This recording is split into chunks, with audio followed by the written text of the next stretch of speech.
Olá, sejam muito bem-vindos ao podcast Posse de Bola. Eu sou Eduardo Tironi e toda segunda-feira a partir de hoje estarei aqui com meus grandes amigos e grandes jornalistas Arnaldo Ribeiro, Mauro César Pereira e Juca Kfouri, debatendo esses temas quentes do futebol brasileiro e também do futebol mundial. No programa dessa segunda, 30 de setembro, a gente vai falar no primeiro bloco do Flamengo e do Palmeiras, os momentos dos dois times que disputam a liderança do Campeonato Brasileiro e também Libertadores e tal, no caso do Flamengo. E também vamos falar, sim, do VAR.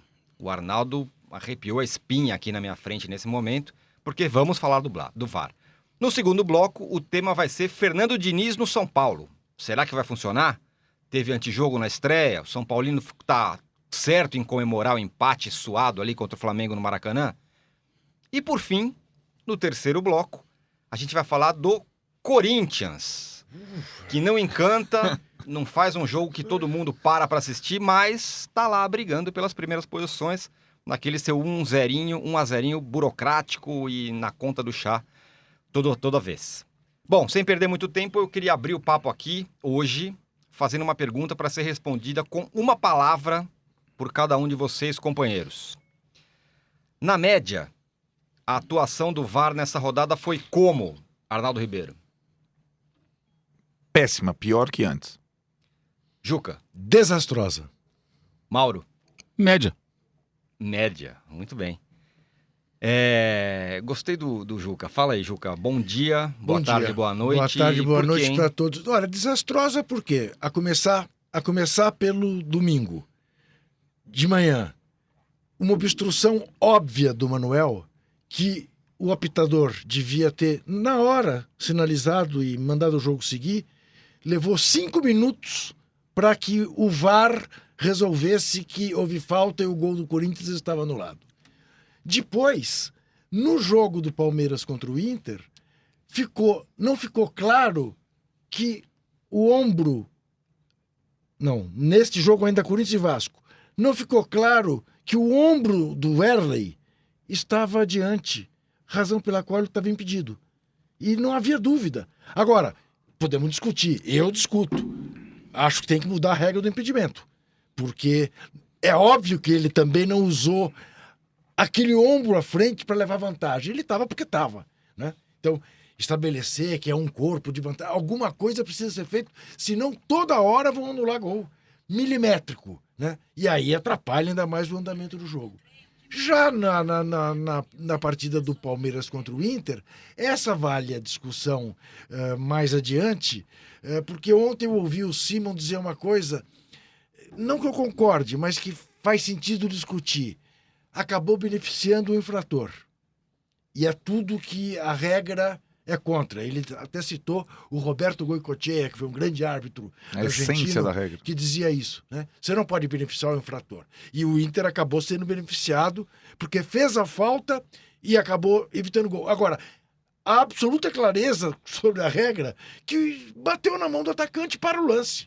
Acabou, não pode validar o gol, né? O que parece que está acontecendo, Mauro e Arnaldo, é que o VAR começa a ver tudo, porque é a função do VAR, e aí começamos a debater a regra. Se a regra tem sentido, esse impedimento milimétrico, ou se a mão na bola, tarará, tem sentido. Os palmeirenses têm razão na grita, Mauro? a secretaria do Palmeiras é algo absolutamente patético, né? Aliás, um absurdo tudo que falou ontem o presidente do Palmeiras depois do jogo, completamente equivocado naquilo que afirmou. Primeiro, essa divagação aí do Simon, né? É uma discussão que vai além, né? Então vamos discutir a regra do futebol. Agora o lance em si, a arbitragem acertou ao anular o gol. Errou ao não dar a falta do Klaus. Mas a gritaria do Palmeiras não é eu quero uma faltinha perto da área, não. A gritaria é eu quero o meu gol roubado. Eu quero o meu gol com a mão.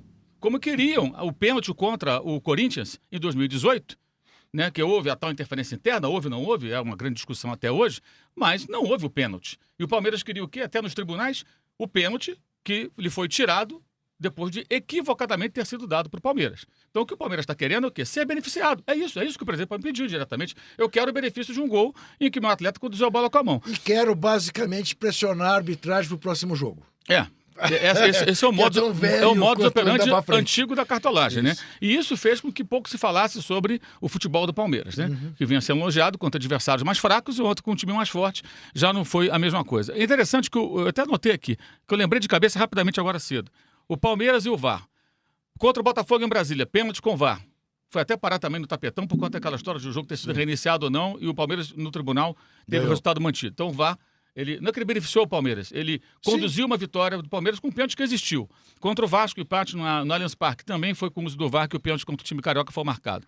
Derrota para o Inter, aí foi o contrário, o Palmeiras foi beneficiado que o Inter fez um segundo gol legal e com o VAR anularam o gol do Colorado. E aí teve que bater pênalti, nos pênaltis aí sim o Internacional eliminou o Palmeiras.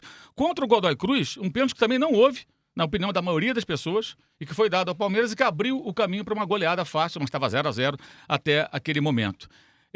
Então, assim, já tivemos várias situações. E vai ter, se você procurar também do Flamengo, do Inter, do Corinthians, do Vasco, você vai encontrar, todos os times têm Fluminense. Ontem o Fluminense, para mim, foi beneficiado. Acho que houve um pênalti para o Grêmio. Mas houve um jogo contra o Goiás, na primeira rodada, por exemplo, que o Fluminense foi prejudicado com o VAR.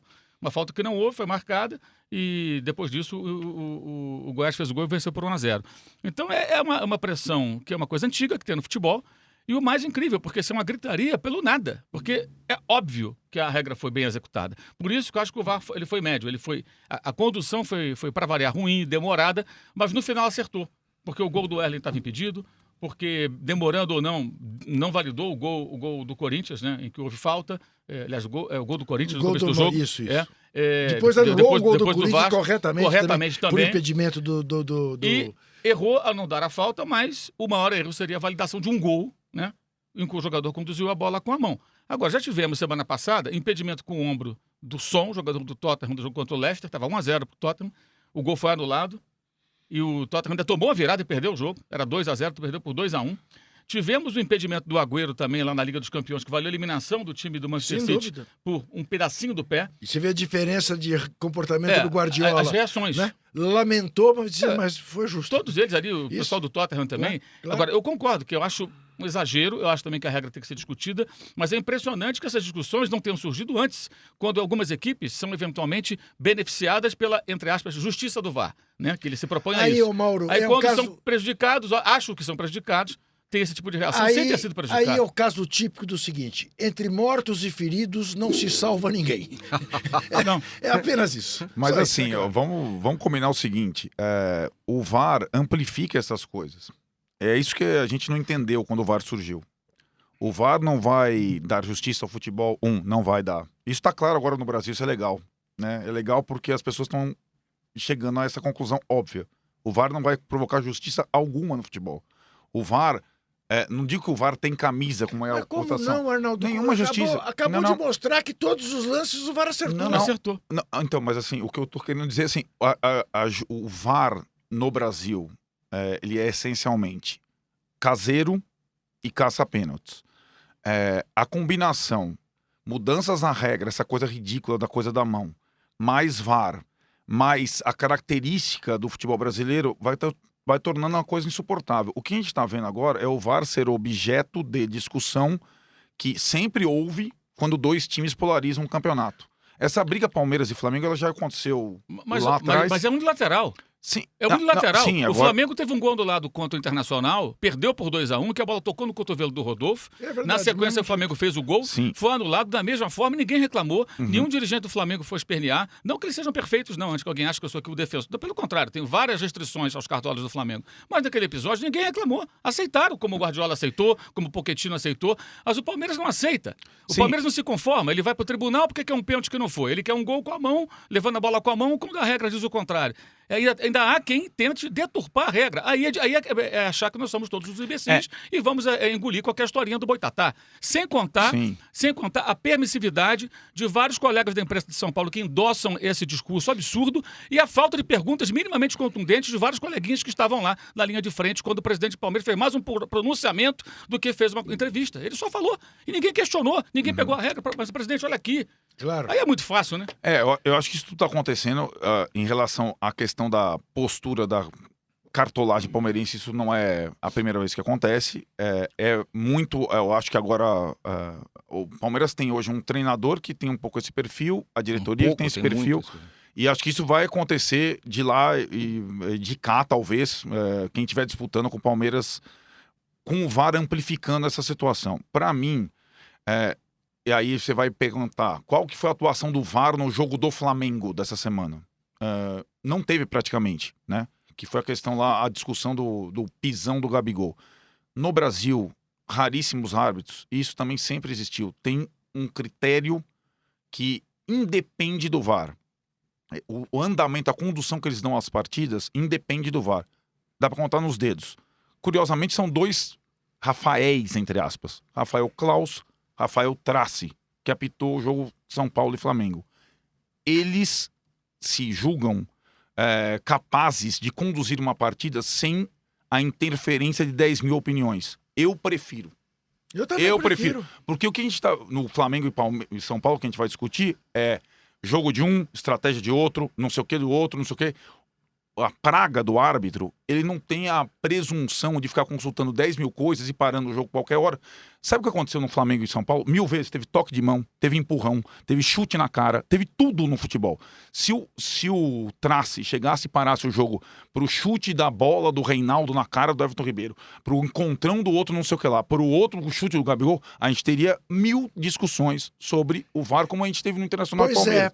Depende do árbitro. Mas ainda o VAR só estraga. Ainda a consulta do VAR só estraga. Pegando a carona na entrevista do presidente do Palmeiras, quando se faz referência, e o Mano fez também, ao fato de que o Gabigol deveria ter sido expulso porque pisou no Daniel Alves, esquecem que o Bruno Henrique fez pior no Arrascaeta no jogo Flamengo e Palmeiras.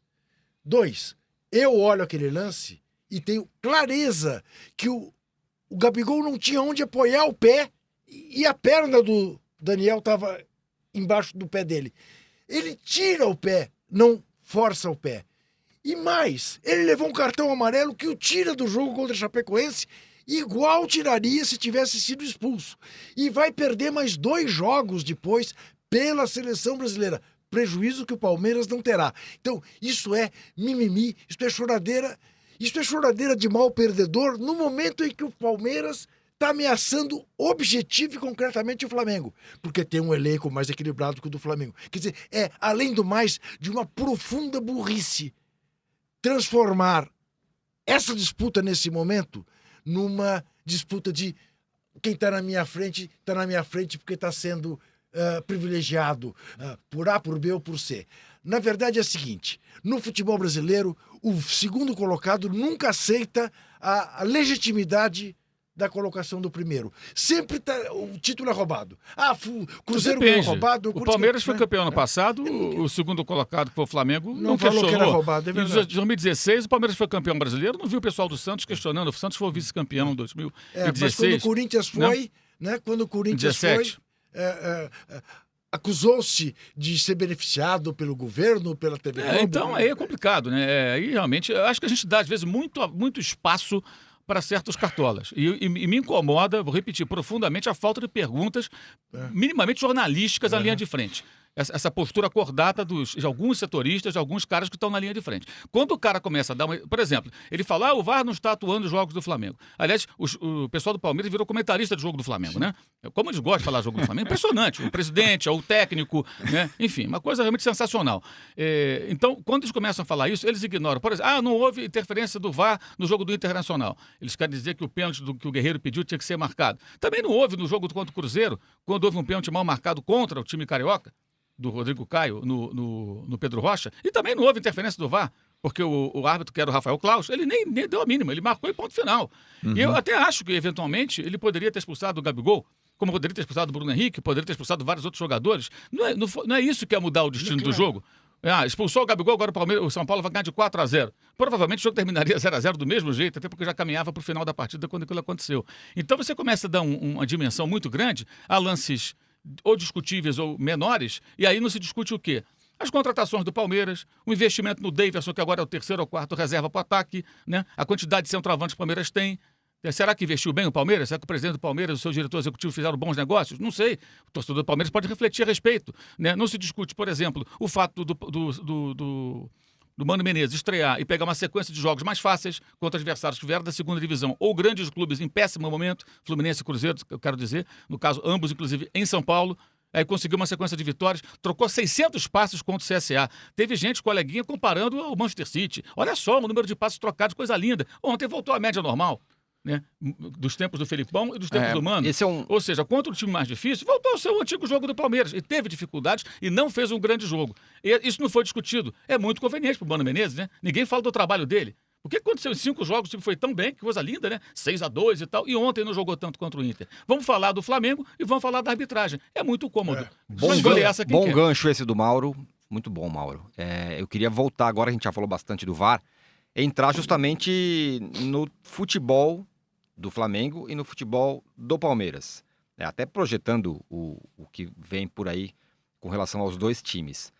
Quem tá jogando mais? Flamengo ou Palmeiras? Aquela distância que a gente conversou outro dia aqui, entre nós, que era muito grande, que parecia muito grande do Flamengo e do Palmeiras, continua grande? Na média, continua a ser o Flamengo que está jogando mais. O jogo contra o São Paulo, a gente tem que dar o desconto. E isto pode vir a ser um problema, de fato, até o final do campeonato do Flamengo. Que as ausências, né, dos dois laterais, e para mim, essencialmente, do Gerson, faz uma diferença brutal. O Flamengo não tem jogadores à altura. Acho que o René com o Felipe Luiz, tudo bem.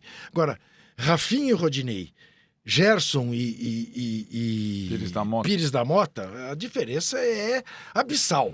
Né? O Arnaldo tinha falado sobre essa diferença, né? Do time titular e reserva. E o Palmeiras não. Nesse aspecto, o Palmeiras tem um elenco mais equilibrado. O Palmeiras não tem 2 meios de semana e eventualmente 3, né, jogos de Libertadores pela frente, como o Flamengo pode vir a ter, e isso pode fazer diferença. Acho que o Palmeiras, no segundo tempo, fez um jogo bastante aceitável, mostrou uma capacidade de reação que a gente não vinha imaginando que ele teria pelo que vimos no primeiro tempo, mas acho que futebol, o do Flamengo, é superior.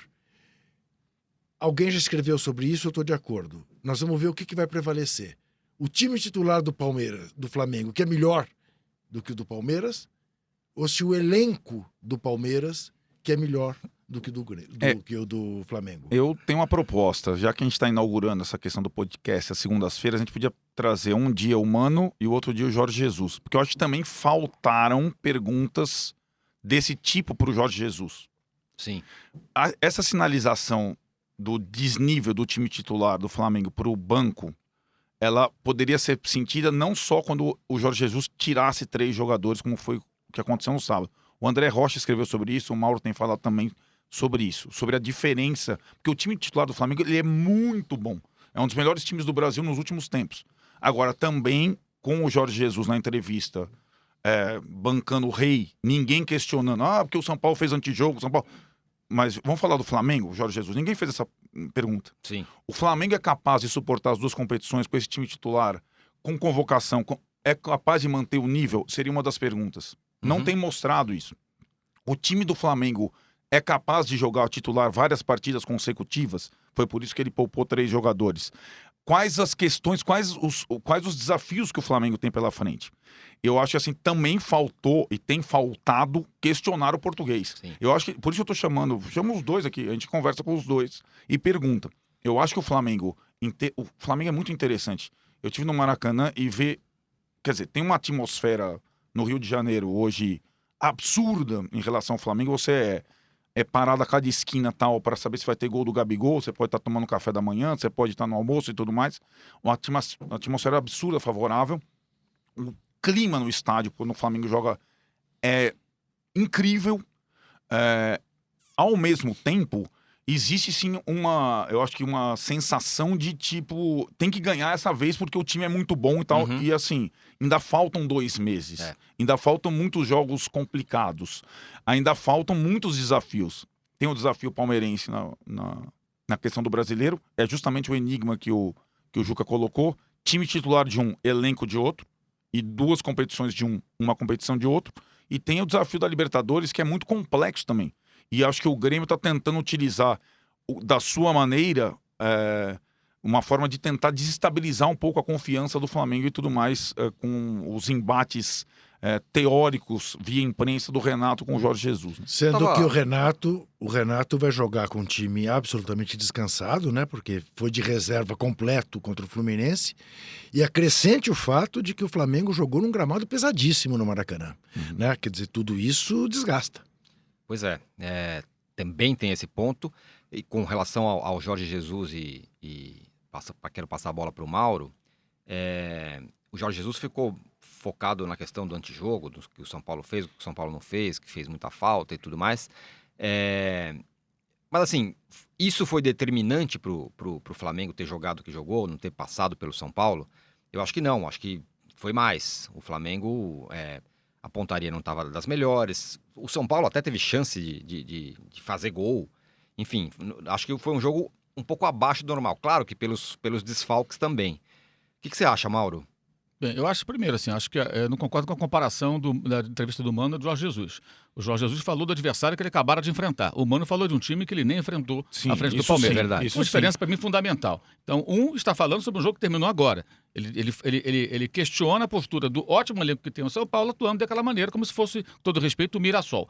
E o São Paulo não é o Mirassol, o elenco do São Paulo é muito bom e pode fazer mais. Também entendemos muito bem que foi o primeiro jogo do Fernando Diniz, ele nem deu treino, deu um treino na sexta-feira. Isso. Não poderia fazer algo muito diferente. Então, o São Paulo foi lá para não perder o jogo. Eu acho que aí, indiretamente, ele acabou, não sei se com a intenção ou não, mas ele acabou atingindo o técnico anterior, que deixou de herança para o Fernando Diniz um time desarrumado, que é o Cuca. O time é desarrumado, o time não tem nada. Então o Fernando vai começar quase que do zero a montagem de uma equipe no meio do campeonato. Então acho que por essas e outras, mesmo com bons jogadores, São Paulo suportou a maior parte do tempo como um time pequeno, travando o jogo, abraçando o 0-0 e louco para levar o 0-0. E eu questiono muito, inclusive, a efusiva comemoração de alguns São Paulinos com esse resultado. Eu acho que nem parece que é o São Paulo, como nem parecia o time do Fernando, por razões que a gente já falou, são compreensíveis. Eu acho que esse time do São Paulo tem que ser mais cobrado. Legal, não perdeu, beleza, ótimo, mas vem cá, não é isso não, irmão, eu quero mais. Quero muito mais do que isso aí. Ah, porque não perdeu o Flamengo? Isso, se eu fosse São Paulino, eu não ficaria nada satisfeito com isso, mas cada um que sabe de si. Acho também que poderiam questionar mais vezes o técnico do Flamengo, obviamente, mas é a mesma coisa, né? Muitas vezes falta, sei lá, o repertório, um pouco de coragem, autonomia do repórter, eu não sei. Cada um que sabe de si. Esses caras surfam muito nessas coletivas, isso é muito comum. Né? Tite também passa por isso, da seleção. Já houve uma situação, inclusive, que o Rodrigo Matos, colega nosso aqui do UOL, fez uma pergunta, ele não respondeu, aí o microfone já está na mão de outro, ele vai lá e fala e fica com a palavra final.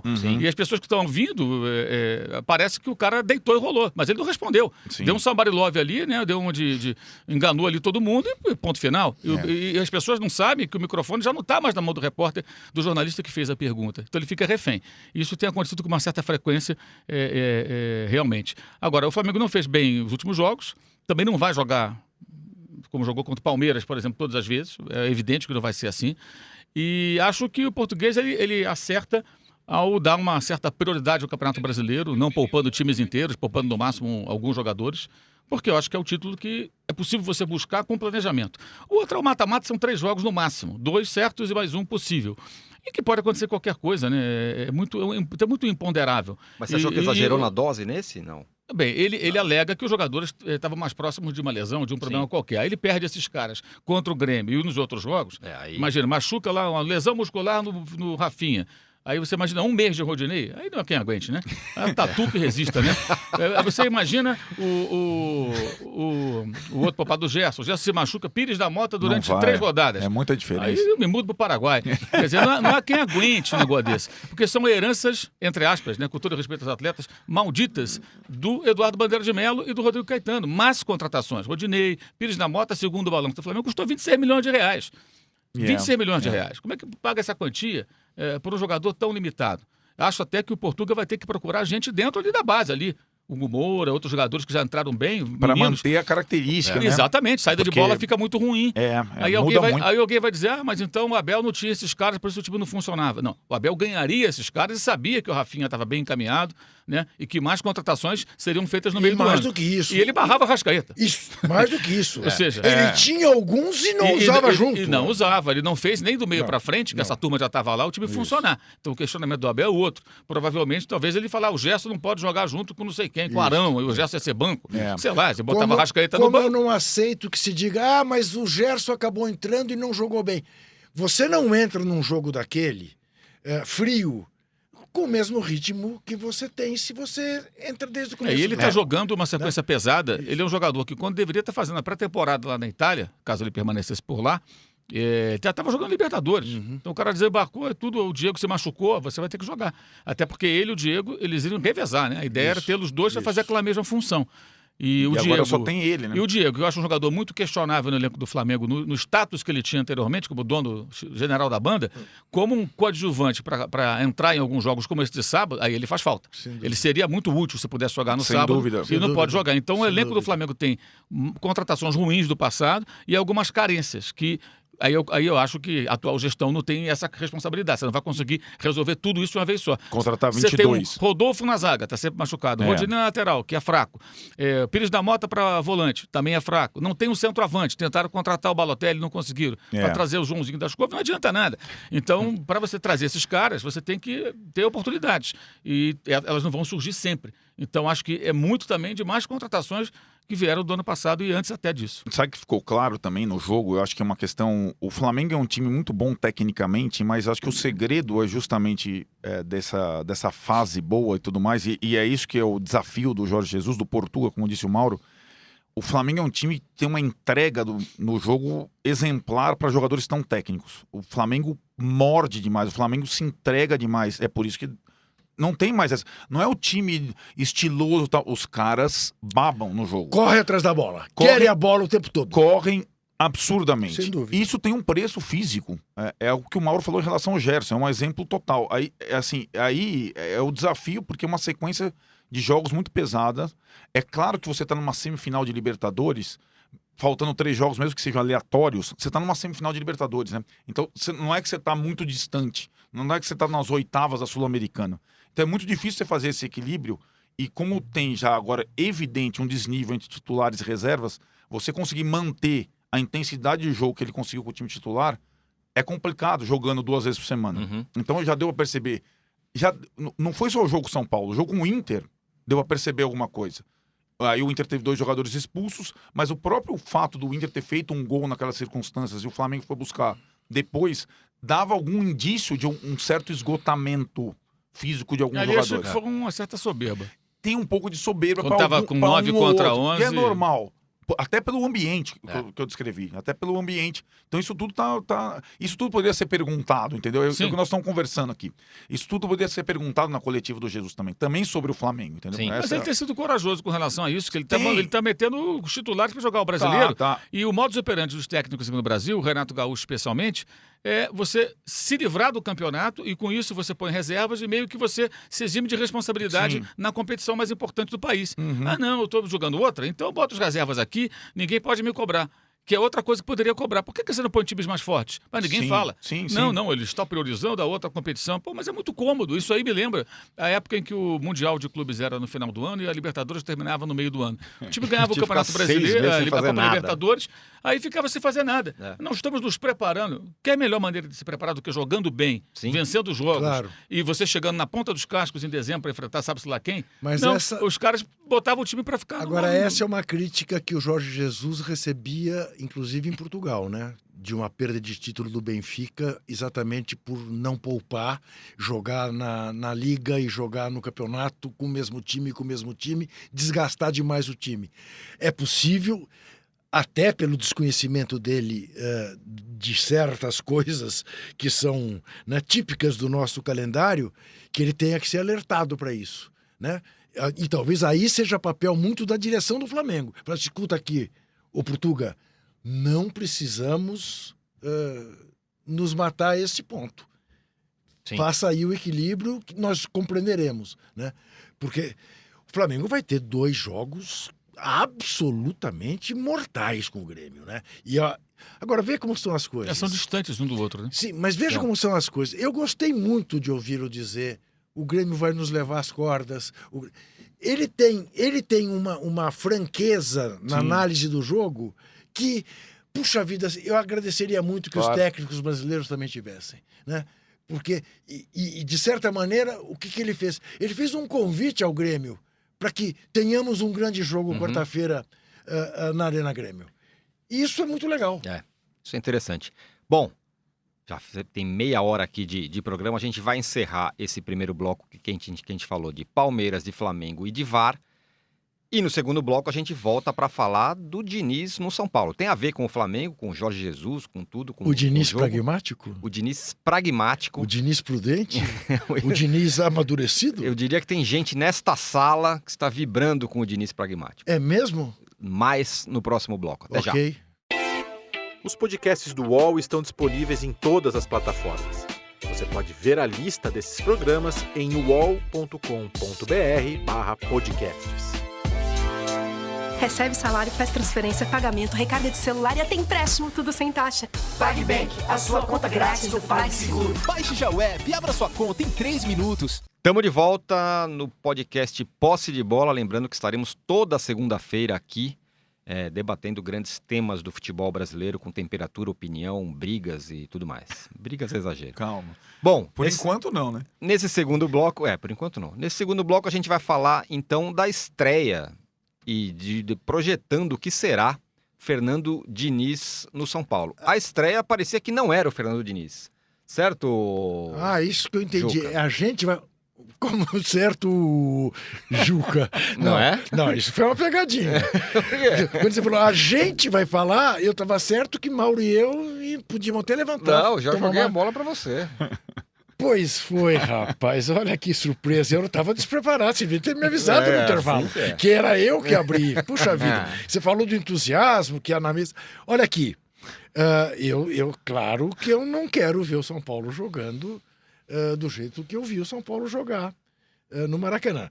E estou de acordo com o Mauro. E se eu sou São Paulino, eu sou soberano. Eu sou 3 vezes campeão mundial, 3 vezes campeão da Libertadores, clube brasileiro com o maior número de títulos internacionais.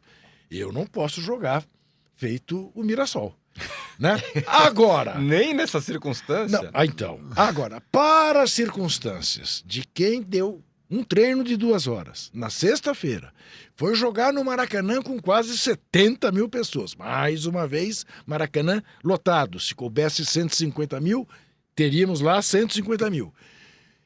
Consegue quebrar o ritmo do Flamengo, não apenas abusando das faltas, mas também quebrando o jogo, quebrando o ritmo, trocando passe curto e tudo mais. E ainda tendo a chance de fazer gol. O Pablo teve logo no começo e o Antony teve no final do segundo tempo, na bobeagem do Mari.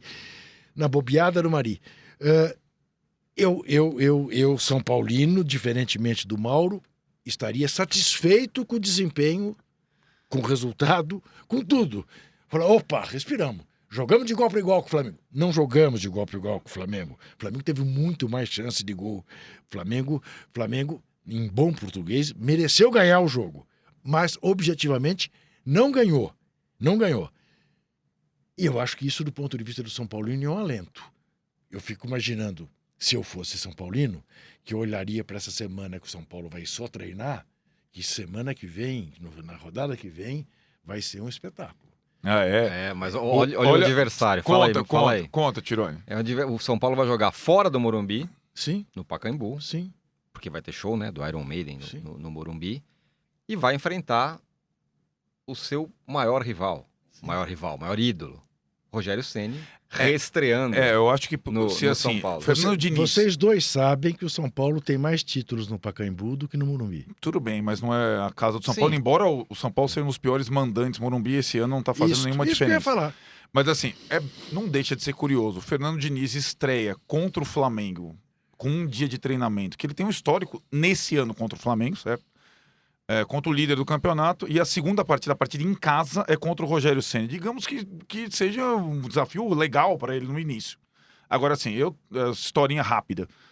Eu e o Tirone vamos um vídeo para o canal do Mauro depois de São Paulo e Goiás, onde a gente tinha a verdade. convicção De que o Cuca... que o Cuca sairia. Eu até falamos. O São Cuca Paulo... quase foi demitido durante o jogo contra Sabe o aquela Goiás. partida assim, você vai ao estádio e fala assim, os caras derrubaram o Cuca hoje, entre aspas, tava na cara. Não ia ficar contra o Flamengo, a gente já sabia. Se vai ser Mancini e tal. Aí vou pro Rio de Janeiro, quinta-feira. Aí, Cuca caiu, aí eu já sabia. Beleza, qual que é a próxima? Mancini dirige contra o Flamengo. Aí dá 5 horas depois, passando da quinta para sexta, depois que o Oswaldo e o Ganso passaram no braço e tal. Fernando Diniz é o novo técnico de São Paulo. Aí depois, já na madrugada de sexta-feira, Wagner Mancini não fica. Aí eu acho que o plano era Mancini contra o Flamengo, preserva o Diniz. Diniz estreia em casa contra o Fortaleza, que ainda não tinha o Ceni. Pois é, o Diniz, o Mancini esperneou com a maneira como foi aquilo, largou, e o Diniz teve que estrear contra o Flamengo. Esse foi o contexto. O Diniz que a gente conhece esteve no Maracanã, o time que ele normalmente arma, por 10 minutos. 5, 8. Do começo do jogo. A começo do marcação, jogo ali, né? pressão e a tentativa de sair jogando. E aí, o jogo fez com que o Diniz e o São Paulo virassem um time pragmático. E aí eu acho que o Fernando Diniz tem o grande desafio / oportunidade da vida dele. Ele nunca Teve um elenco desse porte na mão. mais que isso. Ele nunca teve sucesso num clube grande. Né? Eu fiz um bom trabalho no Atlético, fez, mas quase caiu para a segunda divisão. Fez um bom trabalho no Fluminense, fez, mas quase caiu para a segunda divisão. O São Paulo tem pontos tais nesse campeonato que não vai cair para a segunda divisão. Mas o São Paulo tem o objetivo de pelo menos chegar à Libertadores. O São Paulo não pode se adaptar ao estilo do Fernando Diniz. Não existe isso. O Fernando Diniz tem que se adaptar à realidade do São Paulo. E aí acho que tem uma coisa que exemplifica isso. Os 2 zagueiros do São Paulo, Bruno Alves e Arboleda, que foram os melhores jogadores em campo contra o Flamengo. Os 2 jogadores são os melhores zagueiros caçadores do país. Você coloca o Gabigol, o Bruno Henrique, qualquer um para correr, eles chegam na frente, eles desarmam, eles brigam. Agora, pede para os caras saírem jogando. Não sabem. Os caras não sabem. Tentaram 2 vezes, foi uma lambança desgraçada. Foi o né? início do jogo. Início do então, jogo. assim, isso que eu digo. Quem tem que se adaptar ao elenco do São Paulo atual é o Fernando Diniz. O Fernando Diniz não é ninguém. Ninguém. O São Paulo, qual que é o time que você falou? Campeão do quê? Do mundo? Não me lembro. Não sei o quê. O Fernando Diniz não é ninguém na fila do pão. É zero. Mas você acha que ele vai botar o São Paulo para sair jogando no chutão porque os zagueiros não sabem trocar Não, passe? eu acho que assim, existem outras maneiras de você sair jogando de acordo com as características do seu elenco. O São Paulo tem volantes que sabem sair jogando.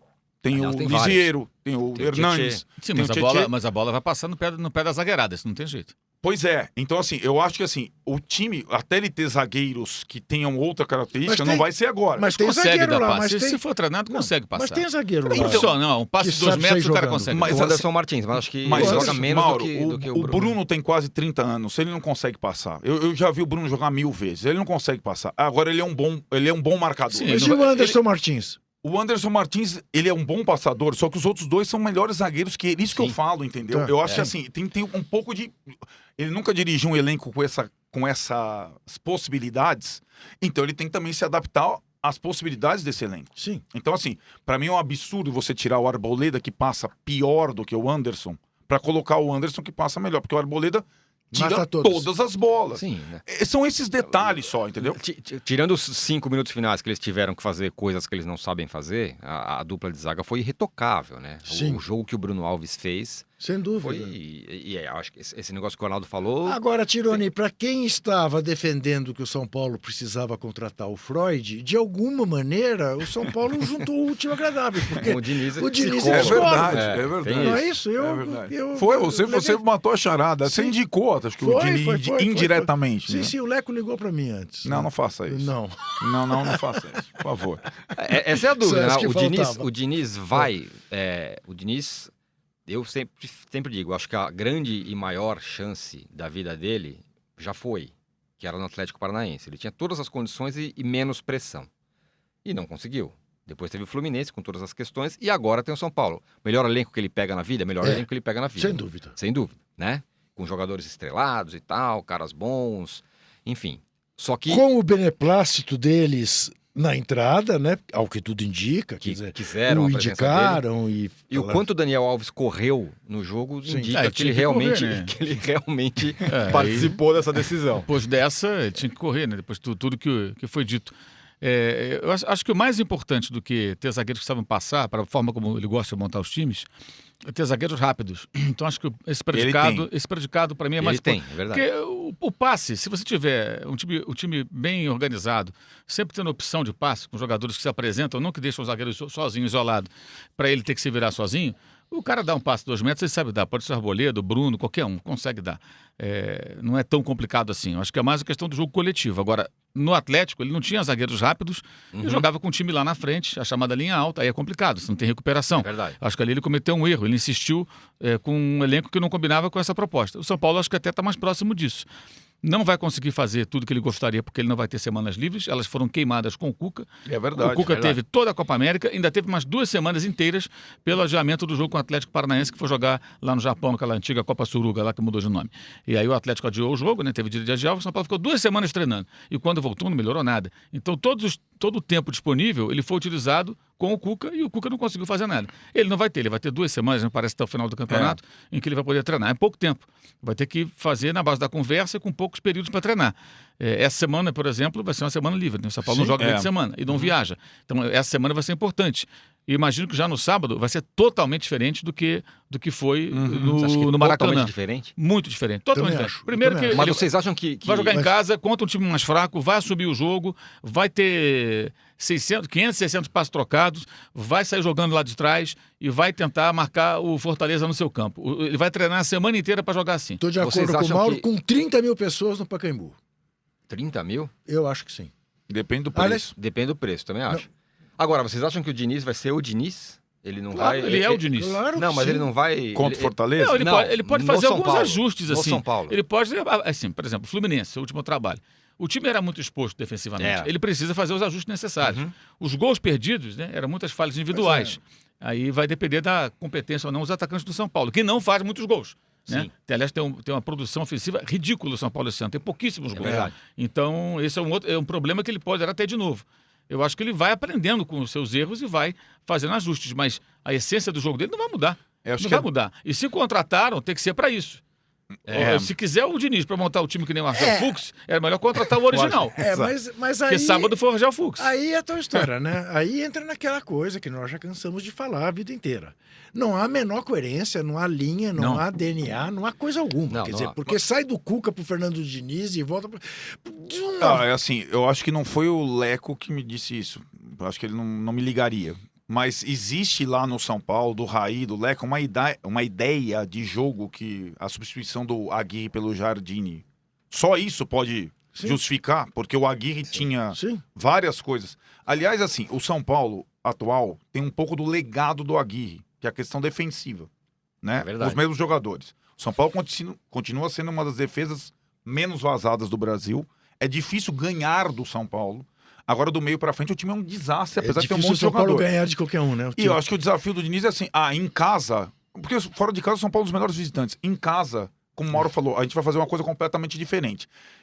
E parte da mobilização dos jogadores. Não é só uma questão de troca de passes, de ideia de jogo. É mobilizar. Ó, nós vamos jogar em casa, nós somos os piores mandantes do país. Nós precisamos fazer alguma coisa diferente. Nós precisamos engolir o adversário desde o começo. O Cuca nem mobilizar jogadores. Isso ficou claro os 2 jogos, né? Contra o CSA e contra o Goiás, o quanto o time não se impunha e aí deixava o adversário à vontade, que foi o que aconteceu nos 2 jogos, né?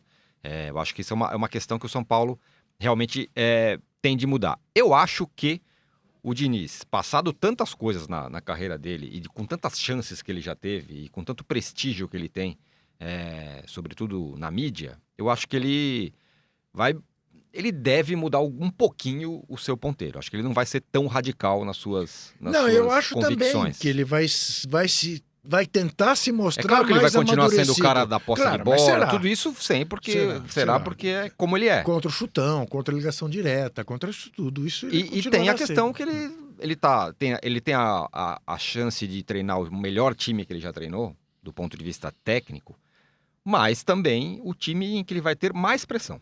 Mais que no Audax, sem evidentemente, dúvida mais que no nenhuma. Atlético Não, Paranaense. mas, claro. Até mais que o Fluminense Muito por mais. conta da Claro. situação do São Paulo Fluminense. tá na fila. São Paulo tá na fila de É time. claro, e vamos, com todo o respeito ao Fluminense, hoje em dia não dá para comparar patamares Sim, de grandeza entre São exatamente. Paulo e Fluminense. Agora, eu queria fazer um registro e o internauta que está nos vendo haverá de concordar comigo. Veja que coisa curiosa. De certa maneira, já acontecia no linha de passe da ESPN. Do primeiro bloco, nós falamos dos 2 líderes, Isso. Flamengo e Palmeiras, e do VAR. Falamos de 3 assuntos. O segundo bloco, curiosamente, estamos nos dedicando a falar em que lugar está o São Paulo no campeonato? 6º lugar. Do 6º lugar. 6º lugar, né? Se é isso que nos espera, torcedor São Paulino, você eleja o Posse de Bola como o seu programa predileto. O Tá? time que tá Agora, dando notícia. Mauro e eu vamos ficar mais ou menos calados aqui, Eu reduzidos a nossa Eu tenho uma insignificância. Vocês amam o Diniz. Isso.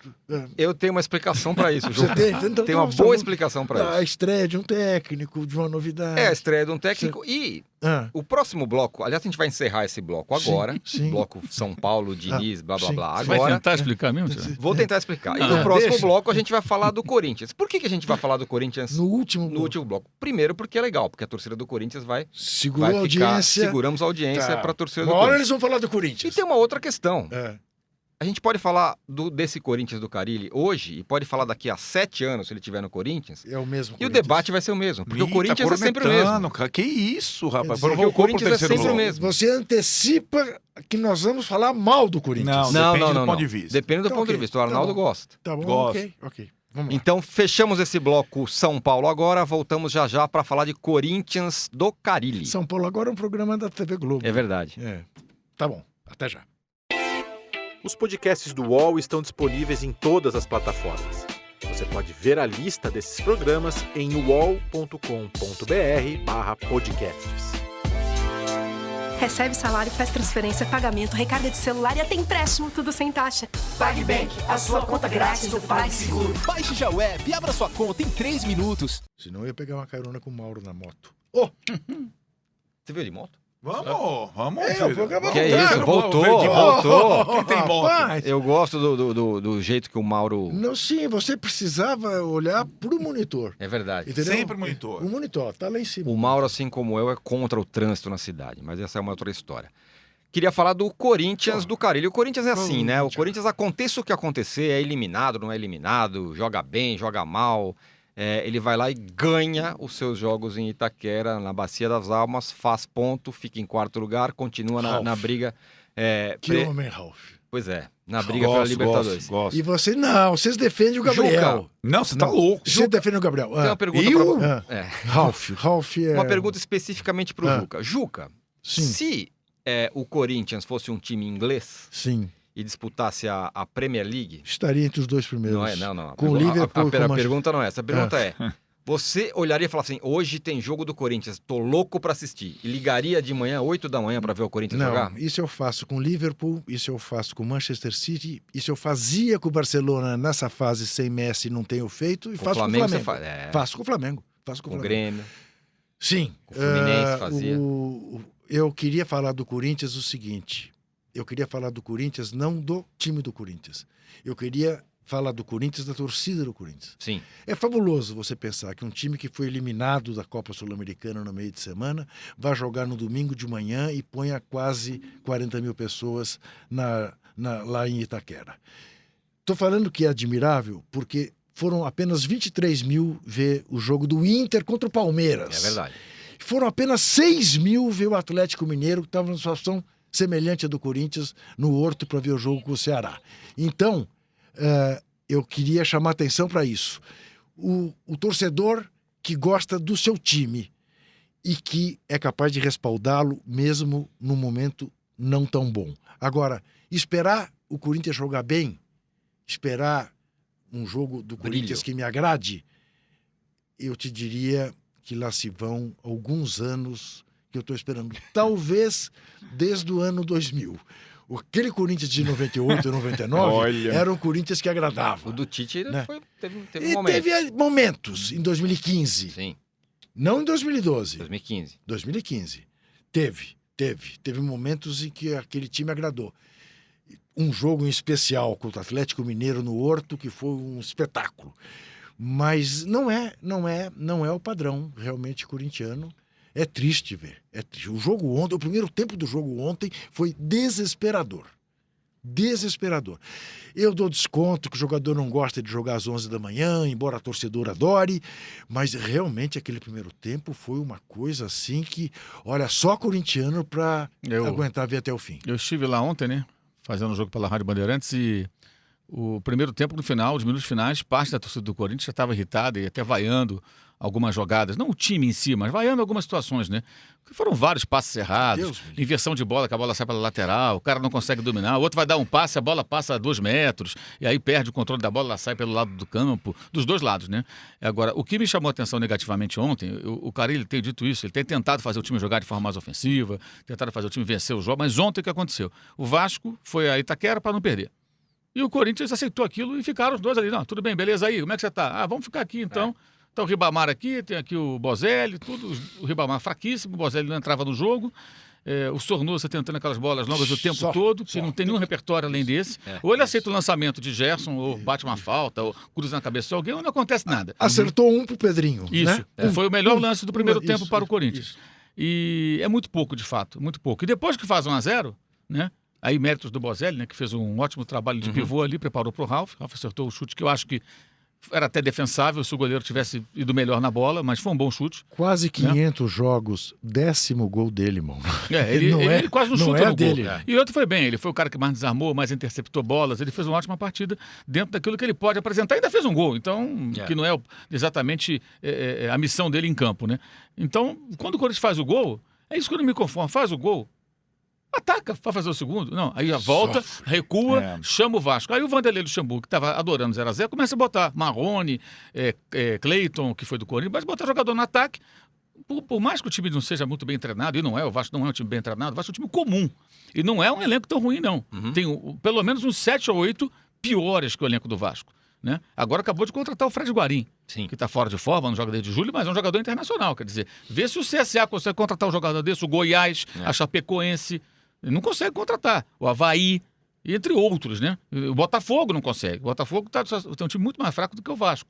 O Vasco não é bem treinado. O Vasco é um time absolutamente comum. Se o Argel Fux treinasse o Vasco, seria igualzinho. Então o Vasco vai para ataque. Não tem jeito, né? Vamos para ataque. Põe o jogador na frente. Então, é uma referência. Aí manda para o ataque, manda para o ataque. Eu gosto também. E dado o momento, vai ter a situação de perigo. Aí foram as 2 finalizações do Vasco na direção do gol. Uma meia bicicleta e uma outra que o Cleiton, até algumas pessoas reclamaram do pênalti, que eu acho que não houve. O Fagner disputa no corpo ali, mas o Cleiton consegue chutar e o Cássio faz a defesa. As 2 no final do jogo. O Vasco não tinha nem chutado na direção certa do gol do Corinthians, exceto do gol anulado. Então o Corinthians pega o Vasco, com todas as limitações do time com relação ao jogo coletivo, que é fraco, e fala, vem cá, Vasco, vem jogar no meu campo, vamos ver o que acontece.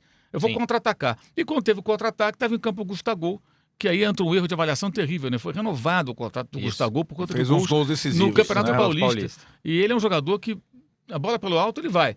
Pelo chão é uma coisa. Ele armou ontem um contra-ataque pro Vasco e depois perdeu um gol porque era para chutar de primeira. Ele tentou. Quando tentou dominar a criança, a incompatibilidade entre ele e a bola se apresenta de uma forma assim tão escancarada. Ela fala, você não. E ela escapou ali dele. E depois, quando ele pega o rebote, em vez dele centrar para trás. O Jadson estava chegando. Não, ele tenta, desequilibrado, ele se livra da bola. Juca, só para você saber bem, eu sou fã do Ralf. Eu também. A maior vaia que eu tomei na minha vida não foi aqui comentando, foi quando eu entrei no lugar do Ralf numa partida de futebol. Os caras queriam me matar. E não foi mal não, hein? Mas tudo bem. Como é que Parênteses feito. Eu substituí o Ralf numa pelada 5 dias depois dele ter sido campeão mundial contra o Chelsea. Então os caras queriam ver o Ralf, eu entrei no lugar dele e tomei uma vaia. Mas tudo bem. Esse é um parênteses feito. O Corinthians lembra um pouco. O Corinthians atual lembra um pouco o São Paulo do Muricy, certo? Então, assim, aquele time que vai, carrega o jogo e provavelmente vai ganhar o jogo de 1-0 em casa. Isso. Tanto que nossos palpites lá, todos que a gente dava, era Corinthians vai jogar em casa, 1-0 Corinthians, certo? A chance de acertar é maior que qualquer loteria que você apostar. Chega um momento, sobretudo se o time começa a vencer títulos, como é o caso do Corinthians nos últimos anos, que o torcedor quer mais. Pergunta pro torcedor do São Paulo agora se ele não queria o São Paulo do Muricy ganhando de 1-0 ganhando o campeonato. Queria. Total. Aí é uma questão assim, deixa eu perguntar, você não pode sair da... Você gostaria de ver o São Paulo do Muricy ganhando o campeonato? Eu gostaria de ver o São Paulo ganhando algum título. O Corinthians... Você? Sim. O Corinthians não está na fila como o São Paulo. Para atender o pedido de vocês. O Corinthians não está na fila que nem o São Paulo. O Corinthians, eu acho que isso começa a provocar no corintiano um desejo de quero mais. De fazer mais. Quero mais. Essa é a coisa que está se avizinhando, né? Então, assim... Já chegou. Já chegou. é. Dá pra sentir isso. Sim. É mais ou menos o que eu via no São Paulino lá com a barriga cheia depois do tricampeonato brasileiro. Mas ganhar, jogar pelo 1x0, então não sei o quê. Dá pra fazer Mas mais. Isso aí fica claro quando o Cruzeiro elimina o São Paulo em 2009 na Libertadores e o Muricy Perfeito. cai. E o Muricy Isso cai, aí. exato. Não só pela eliminação, mas aquela forma de jogar, Isso. naquele momento ela já tava já demonstrava desgaste. O que de Porque certa tinha bons maneira, jogadores o que de Exato. certa maneira aconteceu com o Mano Menezes no Cruzeiro. Agora. também. Também sim. Também. É verdade, isso mesmo. Também, coxa, com esse elenco, esse joguinho curto, decidindo os pênaltis. Tem uma hora tem um basta, né? O Chega, torcedor quer Mas uma... o Fábio Carilli tem tentado, ele não consegue, é diferente. Ele não está abraçado dessa forma de jogar, já tentou de várias formas. Aí eu acho que, já falei isso antes e vou repetir, eu acho que aí a questão são as referências que ele tem como técnicos. Mano Menezes e Tite, os caras que constroem o time pela defesa. Então ele é um bom técnico para times que jogam na defesa, mas falta a ele inspiração. Eu acho que ele deveria dedicar as férias dele, os períodos que ele tiver livre, a ler, procurar, conversar, conhecer pessoas que possam servir de referência para ele com outra proposta de jogo. Incrementar o Sei lá, vai repertório. bater um papo lá com Jesus lá nas férias, lá em Portugal. Deve estar uma mansão lá em Lisboa, na praia, sei lá coisa onde. maravilhosa. Deve ficar lá, vai lá conhecer o Jesus, vai conversar com o Sampaoli, vê se o Bielsa não quer trocar uma ideia com ele lá na Inglaterra. Estou citando aleatoriamente alguns nomes em tom de brincadeira. Procurar caras que possam, sabe, passar para ele alguma coisa. O Tite passou por isso. Quando o Tite Você melhorou acha como que técnico, ele ele foi tem- em busca disso. Você acha que ele tem elenco para isso? No grupo do Corinthians? Para Tem, jogar né? mais, tem. Tem, também acho. Acho que tem, por exemplo, eu não entendo. Ontem até ficou numa rusga dele com o Matheus Vital, né? Sim. O Matheus Vital disse na saída de campo: não conversou comigo, que me embarrou. Eu falei: não, falei sim e tal. Ele ficou zangado. Eu gosto disso. Ele é bem direto nas coletivas, não fica passando pano. E certamente ele e o Vital, se não conversaram ainda, vão conversar hoje ou amanhã, porque aquela situação parece que ficou meio mal resolvida. E é conversa normal também de trabalho, não acho nada demais. Eu não entendo, por exemplo, insistir com o Sornosa e não investir nesse garoto. Eu também. Que é um garoto que ainda Laborioso. que não está então, formado. Isso. Entendeu? Então, assim, ele conduz mais a bola, o jogo flui mais com ele. Isso. Erra às vezes, faz a escolha errada, Claro. tudo bem, mas é um garoto novo que veio do Vasco ainda verde Sim. e que pode ser aprimorado. O Sornosa é aquilo ali. Está há 3 anos no futebol brasileiro e já Não está vai- adaptado. não ele vai mudar. sair daquilo. Agora, o Carilli também está na sua 3ª temporada como técnico. Tá. Então, ele é um técnico jovem. Então, ele fez 17, 18 e agora 19. É pouco tempo. Se você pegar o caso. O Renato Gaúcho começou a ser técnico há mais de 2 décadas, 97, 98, Isso. né? 96. Isso. 96. Isso. Quer dizer, já Isso. tem 23 anos que o Renato é. Que o Renato acredita o garotão dele, mas tem 57 anos de idade e é técnico desde que parou de jogar. Estava parando, já virou técnico. Então Isso. tem muito mais vivência. O Carilli não tem. Ele foi auxiliar durante uma década ou mais até. E a declaração é muito infeliz, né, Mauro? Porque, entre outras coisas, se ele imputa a eliminação do Corinthians, ou a derrota para o Independiente Del Valle lá em Itaquera, a inexperiência de alguns jogadores, a pergunta que deve ser feita é: por que você escalou esses jogadores se você tinha jogadores mais experientes para escalar? claro. Né? Quer dizer, não foi feliz. Né? Inexperiência dele. Estou de acordo Sim, contigo. sem Claro. dúvida. Muito bem, senhores. Sim, porque Completamos aqui uma hora. é muito pouco. Desse- É muito pouco. É que nem o linha de desse- passo só de 1 hora, eu sou contra. Tem que ser 2 horas. Calma. Desse episódio de estreia do Tá. podcast Ok. Posse de Bola. A gente volta na semana que vem, segunda-feira, nesse mesmo horário, 9 da manhã, ao vivo, e depois em todas as plataformas de streaming. Você pode ver aqui no YouTube, no plataformas de podcast, Spotify, no UOL, em todo lugar vocês podem ver/ouvir esse podcast Posse de Bola. Foi muito legal hoje. Voltamos semana que vem. Até mais. Abraço. Até.